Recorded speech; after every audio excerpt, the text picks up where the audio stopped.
Good afternoon and welcome to the 2021 DC Sexual Assault Awareness Month Proclamation. My name is Rachel Friedman and I am with the DC Coalition to End Sexual Violence, the federally recognized state sexual assault coalition for Washington, DC.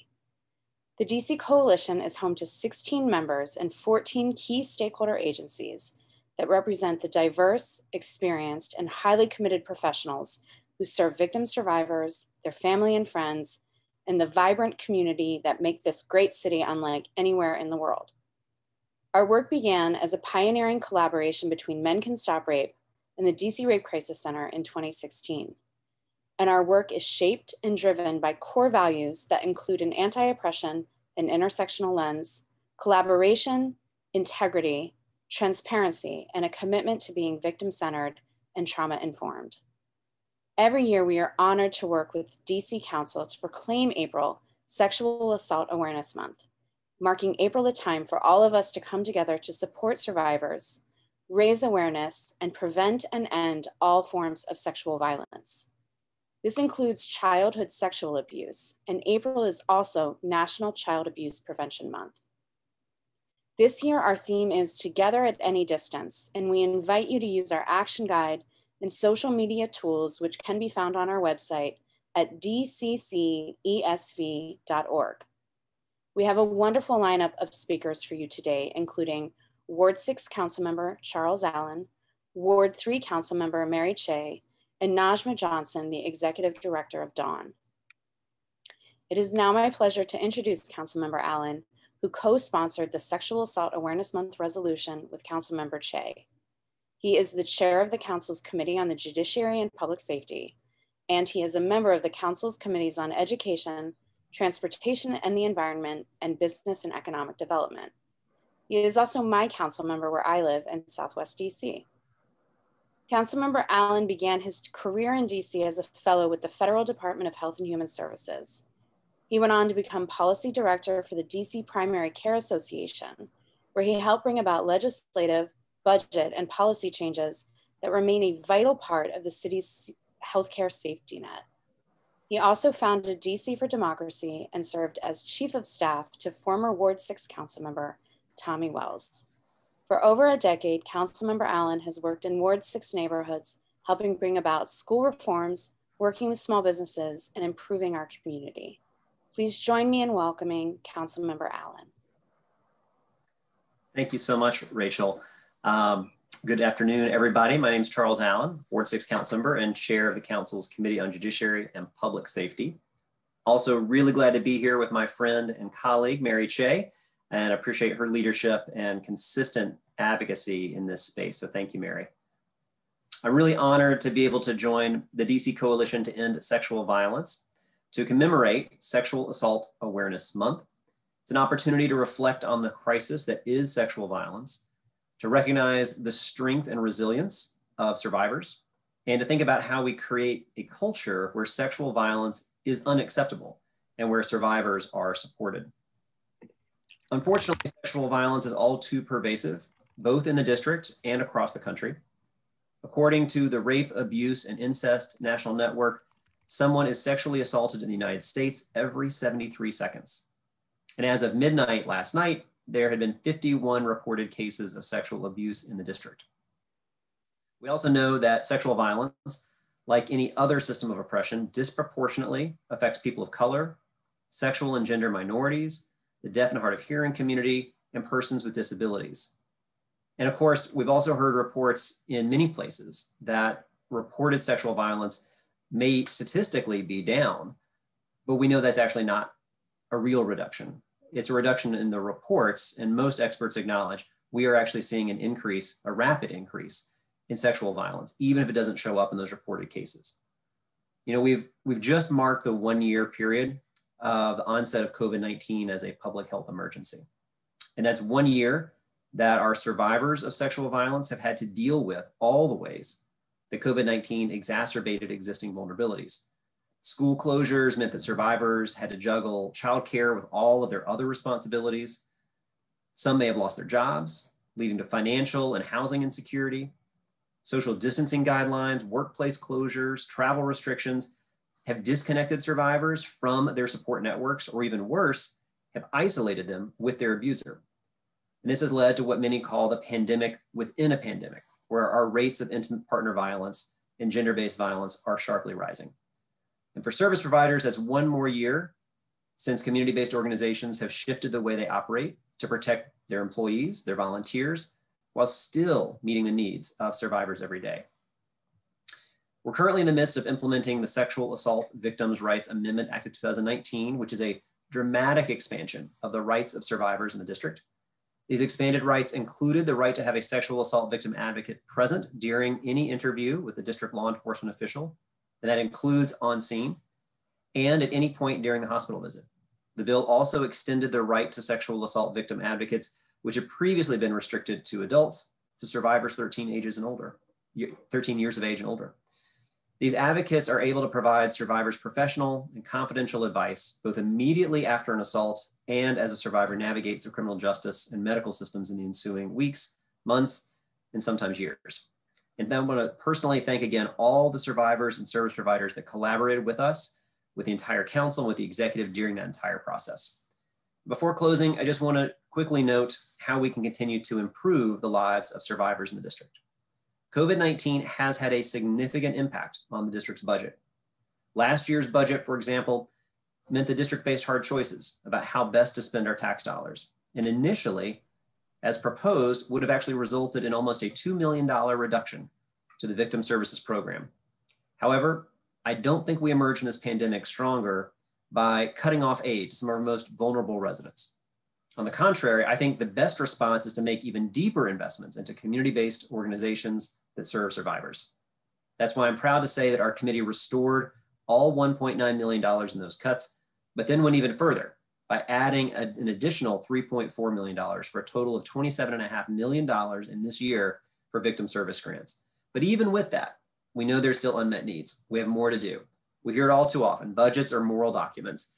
This upcoming budget, I think, will be one of the most consequential that we've gone through in a very long time, is no exception. And I look forward to continuing to find ways to strengthen the systems of care for survivors in the district. And I encourage everyone joining today to help engage the committee and the council during this year's budget season so that we can make the right decisions for survivors and for all of our residents in the district. So thanks again for having me. I really appreciate being able to join you today on this important occasion. And again, let me thank my colleague, Councilmember Cheh, for being such a strong supporter and leader in this space as well. Thank you so much, Rachel. Thank you, Councilmember Allen, and thank you for your commitment to serving victims in the city and all of the work that you and your other council members do on behalf of the providers in our city. It is now my pleasure to introduce Councilmember Cheh, who co-sponsored the Sexual Assault Awareness Month resolution with Councilmember Allen and has lived in Ward 3 since she moved to the district in the late 70s. Councilmember Cheh is committed to good government, law reform, and serving her constituents in Ward 3 and neighbors throughout the district. Prior to joining the council, her impressive resume includes serving as Special Assistant U.S. Attorney to Washington, D.C., and as a consultant to the National Institute of Justice and the President's Commission on Organized Crime.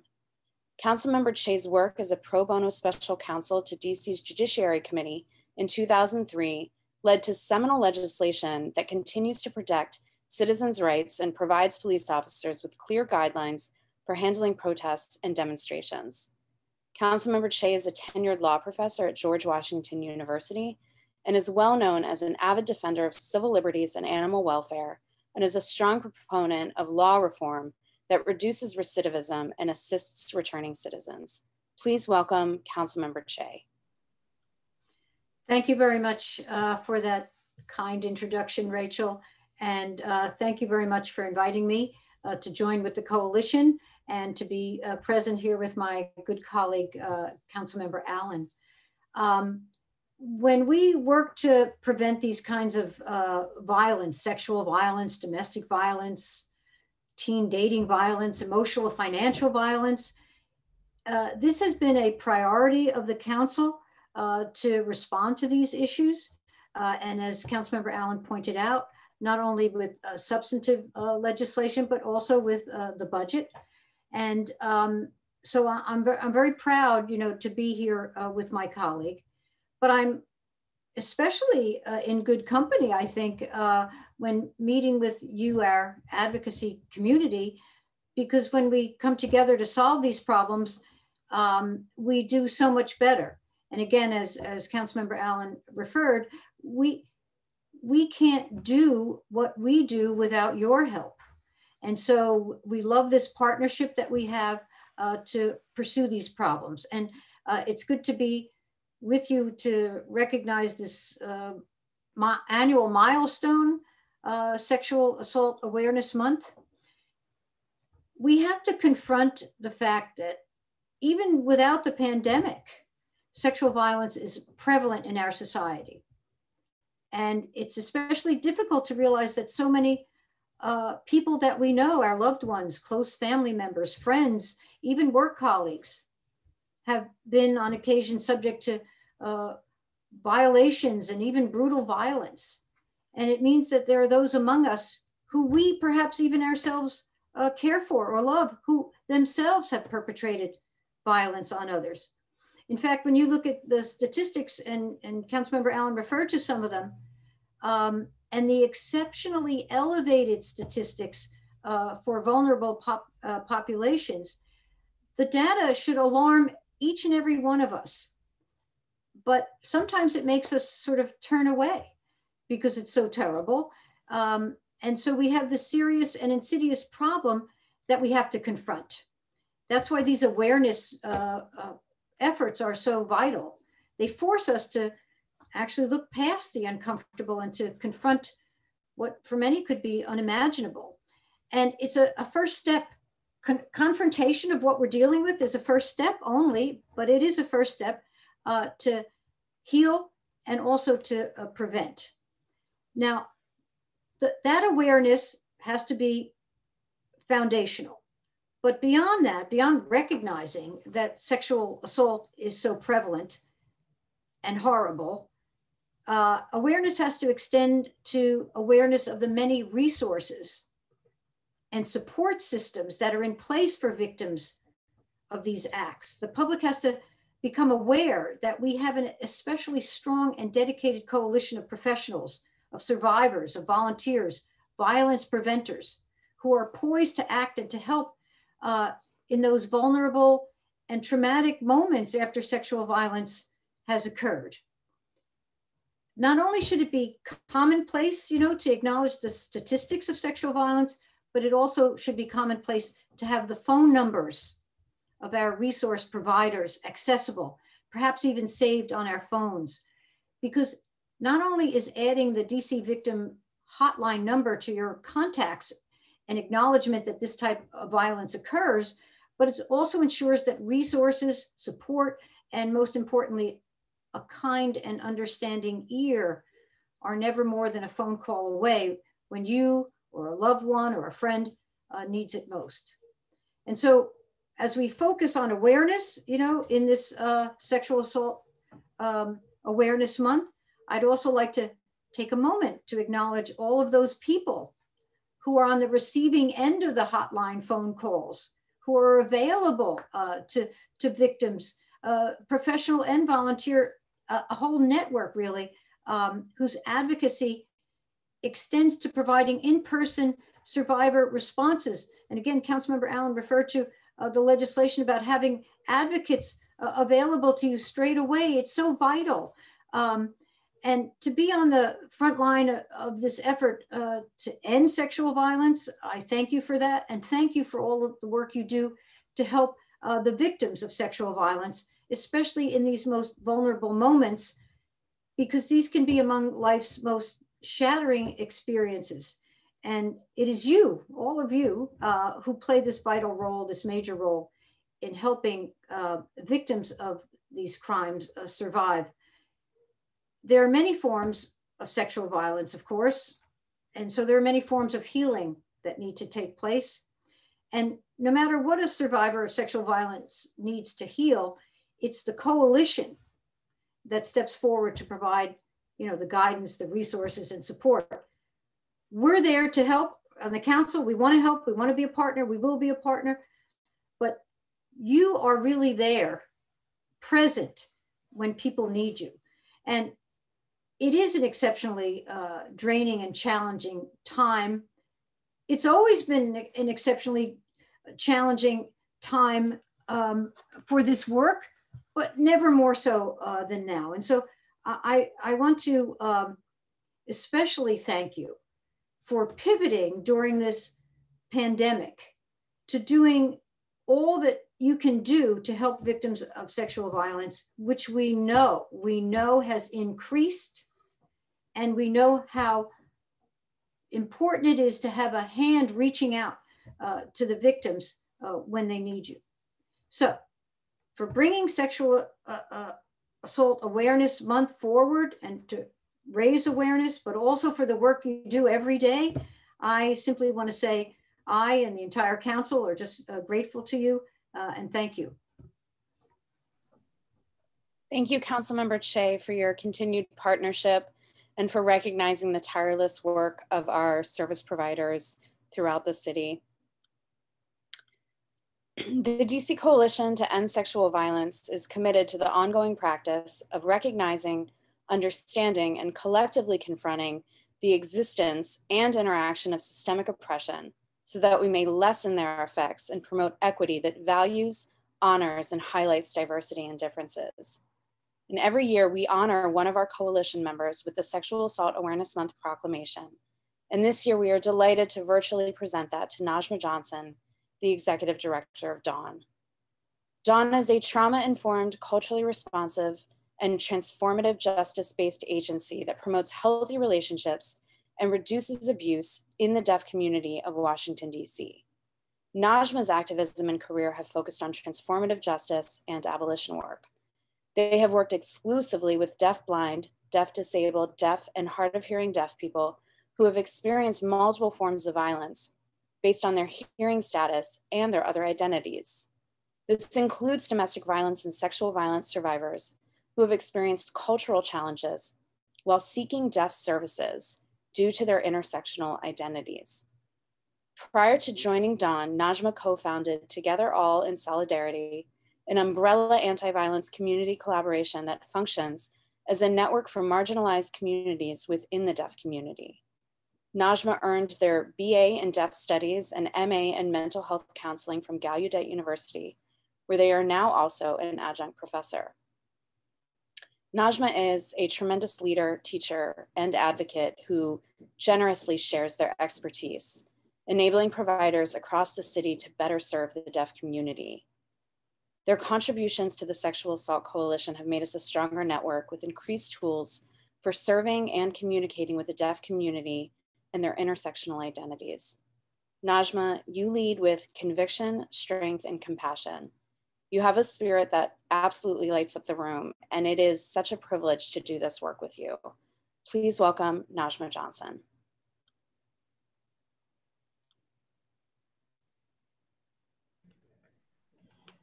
Thank you so much. It is so nice to be reminded about the importance of this work. Thank you so much to the council members who are here with me today. Appreciate your support. I want to say thank you to Rachel to spotlight the needs of our deaf community or the work that I'm doing with them. Now, when we think about cultural specific services, we do often think of in terms of language and ethnicity. But one thing I would like to highlight today, so we might look to Islamophobia, we might look at other kinds of discrimination. But what I want to think about today is xeno-antagonism, racism, and English language dominance. What we fail to recognize is that 100% of sexual violence is rooted in phonocentrism and autism. Phonocentrism is defined as the belief that sound and speech are inherently superior over any other language modalities, and that spoken languages is the primary and most fundamental method of communication. Now, autism is defined as a systematic oppression towards people based on their ability to hear. Here at DAWN, we provide and support deaf-blind, deaf-disabled, deaf, hard of hearing, and late deafened individuals who have experienced power-based violence and sexual violence. There are many aspects of our services that we do not have that other agencies may have. There is an erroneous assumption that all deaf people use American Sign Language. or that they can lip read, or that they can communicate via paper or pen. This is not the case. If we resort to assuming that all deaf survivors use ASL or the paper and pen, then often we are adding additional trauma to them, making services unsafe, traumatizing, and oppressive. It is important to know and understand that in this society, where phonocentrism is the base of communication, spoken language and sounds, deaf victims' communication modalities and language varies. Our survivors rely on different communication modalities in addition to non-American sign language. Visual sign language, or visual sign language. They rely on tactile sign language, which is a method of communicating by placing their hands over those of the signer to follow what's being communicated through touch and movement. Also cued speech. Cued speech is a visual system of communication. So at Dawn, we also provide support to people who recently became deaf and are learning manual communication for the first time as adults. Now, why is it important that we incorporate accountability of ensuring phonocentrism and autism is not being supplemented in addition to sexual violence?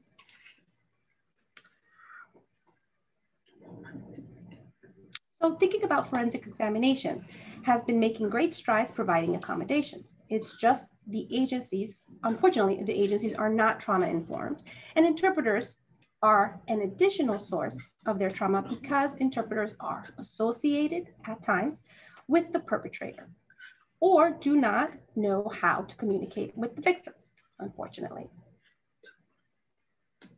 So the message may not be given effectively. You have forensic examiners who are well-informed in their work and interpreters who are not, and that sends the wrong message. And then again, who is dominating the interpreting agencies? It tends to be a phonocentrist. Dawn's core values is to build a relationship and maintain partnership to maximize the quality of services by reducing phonocentrism and autism.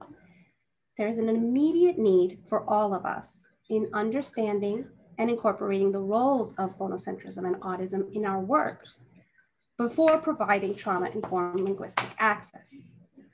Together, we, all of us, can show deaf victims that they are as important as hearing victims, and I can be reached at najma@deafdawn.org.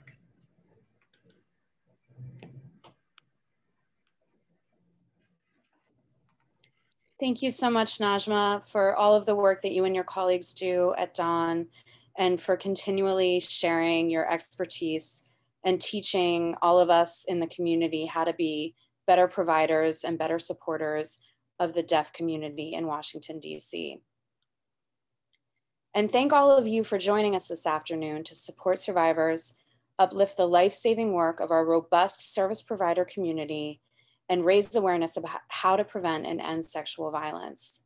Our DC community is essential to this work, and you can learn more by visiting dccesv.org and downloading the Ask DC app, which is free, confidential, safe, and available in 8 languages. Ask DC provides before, during, and after resources to victims of gender-based violence, as well as their family, friends, colleagues, and other support networks. In closing, thank you to our remarkable speakers, Councilmember Allen, Councilmember Cheh, and Najma Johnson, for your work every day to serve the victims of gender-based violence in this city and to serve the residents of the District of Columbia. And thank you again to all of you for joining us in recognizing April as Sexual Assault Awareness Month. Thank you. Thank you. Thank you. Thank you.